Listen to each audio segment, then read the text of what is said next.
ಮೊದಲನೇದಾಗಿ ಎಲ್ರಿಗೂ happy merry Christmas. ದೇವರು ಎಲ್ರಿಗೂ ಒಳ್ಳೇದು ಮಾಡಲಿ ಅಂತ ಹೇಳ್ತಾ ಇವತ್ತಿನ ವಿಡಿಯೋ ಸ್ಟಾರ್ಟ್ ಮಾಡೋಣ ಬನ್ನಿ.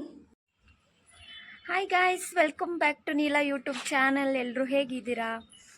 ನಾನು ಕೂಡ ಚೆನ್ನಾಗಿದ್ದೀನಿ. ಐ ಹೋಪ್ ನೀವು ಚೆನ್ನಾಗಿದ್ದೀರಾ ಅಂತ ಅಂದ್ಕೊಂಡಿದ್ದೀನಿ. ಸೊ ಇವತ್ತಿನ ವಿಡಿಯೋ ಒಂದು ನೀವು ಆಲ್ರೆಡಿ ತಮ್ಮೇಲಲ್ಲಿ ನೋಡಿರ್ತೀರ.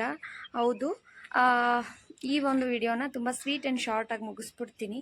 ಯಾಕೆ ಅಂತ ಅಂದರೆ ತುಂಬ ಲೆಂತಾಗಿ ಹೇಳ್ಕೊಂಡು ಹೋಗೋದು ಬೇಡ ಅಂತ ಅಷ್ಟೇ. ಲಾಸ್ಟ್ ವಿಡಿಯೋದಲ್ಲಿ ನನ್ನ ಒಬ್ಬ ಸಬ್ಸ್ಕ್ರೈಬರ್ಸು ತುಂಬ ಚಿಕ್ಕ ಚಿಕ್ಕ ಮಕ್ಕಳಿಗೆ ವೈಟ್ ಏರ್ಸ್ ಆಗ್ತಾಯಿದೆ ಮ್ಯಾಮ್, ಅದ್ರ ಬಗ್ಗೆ ಮಾಹಿತಿ ಕೊಡಿ ಅಂತ ಹೇಳಿದ್ರು. ಚಿಕ್ಕ ಚಿಕ್ಕ ಮಕ್ಕಳಿಗೆ ವೈಟ್ ಏರ್ಸು ಬಂದು ವಿಟಮಿನ್ಸು ಮಿನರಲ್ಸ್ ಕಡಿಮೆ ಇರೋದ್ರಿಂದನೂ ಮಕ್ಕಳಿಗೆ ವೈಟ್ ಏರ್ಸ್ ಆಗುವಂಥದ್ದು, ಇನ್ನು ಫುಡ್ಡಿಂದನೂ ಆಗುತ್ತೆ. ಹಾಗಾಗಿ ನಾವು ಡಾಕ್ಟ್ರ್ ಹತ್ರ ಕನ್ಸಲ್ಟ್ ಮಾಡಬೇಕಾಗುತ್ತೆ ಚಿಕ್ಕ ಮಕ್ಕಳಿಗೆ ವೈಟ್ ಏರ್ಸು ಇದ್ದರೆ.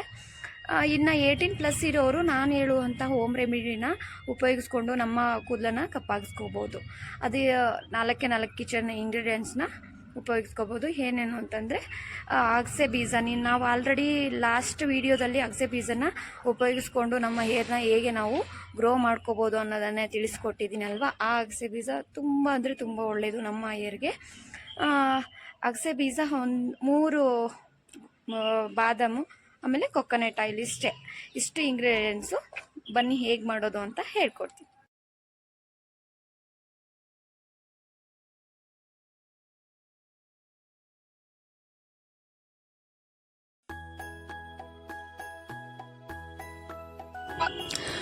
ಅಗಸೆ ಬೀಜ ಮತ್ತು ಬಾದಾಮನ್ನ ತವದಲ್ಲಿ ಈ ಥರ ಹುರ್ಕೋಬೇಕಾಗತ್ತೆ.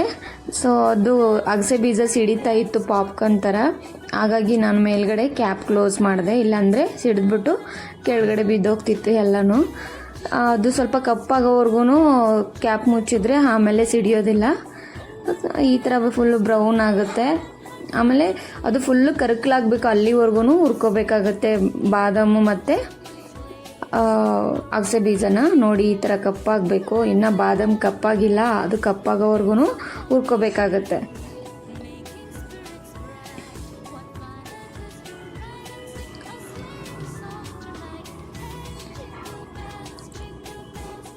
ಈ ಥರ ಚೆನ್ನಾಗಿ ಹುರ್ಕೊಳ್ಳಿ. ಹುರ್ಕೊಂಡ ನಂತರ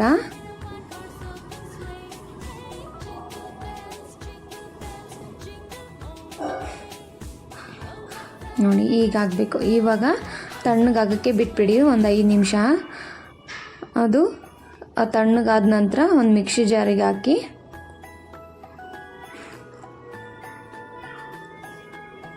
ಇದನ್ನು ಇವಾಗ ಮಿಕ್ಸಿಗೆ ಹಾಕೋಣ.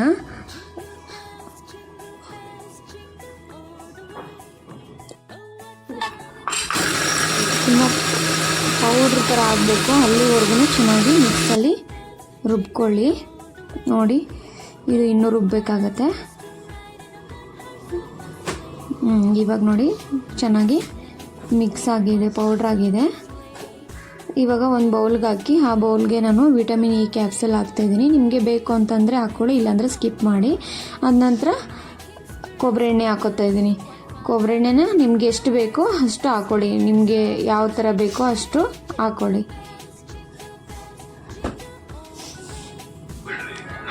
ನಿಮಗೆ ತುಂಬ ನೋಡಿ ಆ ಥರ ಆಗಬೇಕು ಅಂತಂದರೆ ನಾನು ಒಂದು 2-3 ಸ್ಪೂನ್ ಹಾಕಿದ್ದೀನಿ, ಅಷ್ಟು ಹಾಕ್ಕೊಳ್ಳಿ. ಇನ್ನೂ ಜಾಸ್ತಿ ಬೇಕಂದರೆ ನೀವು ಇನ್ನೂ ಜಾಸ್ತಿನೂ ಹಾಕ್ಕೋಬೋದು. ನಾನು ಇವಾಗ ಜಸ್ಟ್ ನಿಮಗೆ ತೋರ್ಸೋಕ್ಕೆ ಅಂತ ಸ್ವಲ್ಪ ಮಾತ್ರ ಮಾಡ್ಕೊಂಡಿದ್ದೀನಿ. ನಮ್ಮ ಮನೇಲಿ ನನಗೆ ವೈಟ್ ಏರ್ಸ್ ಇಲ್ಲ, ನನ್ನ ಕೆಂಚಿಗಿರೋ ಏರ್ಸ್ಗೆ ಮಾತ್ರ ನಾನು ಮಾಡ್ಕೊತಾ ಇದ್ದೆ ಸ್ವಲ್ಪ. ಸೊ 2 ರೆಮಿಡಿನ ನಾನು ಯೂಸ್ ಮಾಡಿದೆ. ಆ 2 ರೆಮಿಡಿನೂ ವರ್ಕ್ ಆಗಿಲ್ಲ, ಹೋಮ್ ರೆಮಿಡಿ. ಸೊ ಇದು ಪರವಾಗಿಲ್ಲ, ಚೆನ್ನಾಗಿ ವರ್ಕ್ ಆಯಿತು. ಹಾಗಾಗಿ ನಾನು ನಿಮಗೆ ತಿಳಿಸ್ಕೊಡ್ತಾ ಇದ್ದೀನಿ. ಸೊ ನನಗೆ ಫ್ರಂಟಲ್ಲಿ ಮತ್ತು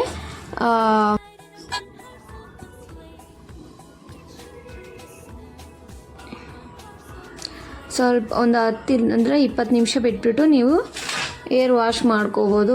ಇನ್ನೂ ಜಾಸ್ತಿ ಬಿಟ್ರೂ ತೊಂದರೆ ಆಗೋಲ್ಲ. ಇದು ನಾನು ಇದನ್ನು ಜಾಸ್ತಿ ಇದೆ, ಹಾಗಾಗಿ ನಾನು ಒಂದು ಬಾಕ್ಸಲ್ಲಿ ಹಾಕಿ ಇಟ್ಕೊಳ್ತಾ ಇದ್ದೀನಿ. ನೀವು ಈ ಥರ ಸ್ಟೋರ್ ಮಾಡಿ ಕೂಡ ಇಟ್ಕೋಬೋದು ಇದನ್ನು. ನನಗೆ ಇವಾಗ ಜಾಸ್ತಿ ಆಯಿತು, ನಾನು ನಿಮಗೆ ತೋರ್ಸೋಕ್ಕೆ ಅಂತ ಸ್ವಲ್ಪ ತೋರಿಸೋಣ ಅಂತ ಬಂದೆ, ಜಾಸ್ತಿ ಆಗೋಯಿತು, ಹಾಗಾಗಿ ಬಾಕ್ಸಲ್ಲಿ ಹಾಕಿಟ್ಟಿದ್ದೀನಿ. ನೋಡಿ ಎಷ್ಟು ಚೆನ್ನಾಗಾಗಿದೆ. ಎಲ್ರಿಗೂ ಹ್ಯಾಪಿ ಮೇರಿ ಕ್ರಿಸ್ಮಸ್. ದೇವರು ಒಳ್ಳೇದು ಮಾಡಲಿ ನಿಮ್ಮೆಲ್ರಿಗೂ. ಇದೇ ಥರ ಸಪೋರ್ಟ್ ಮಾಡ್ತೀರಿ, ಲೈಕ್ ಮಾಡಿ, ಶೇರ್ ಮಾಡಿ, ಸಬ್ಸ್ಕ್ರೈಬ್ ಮಾಡಿ.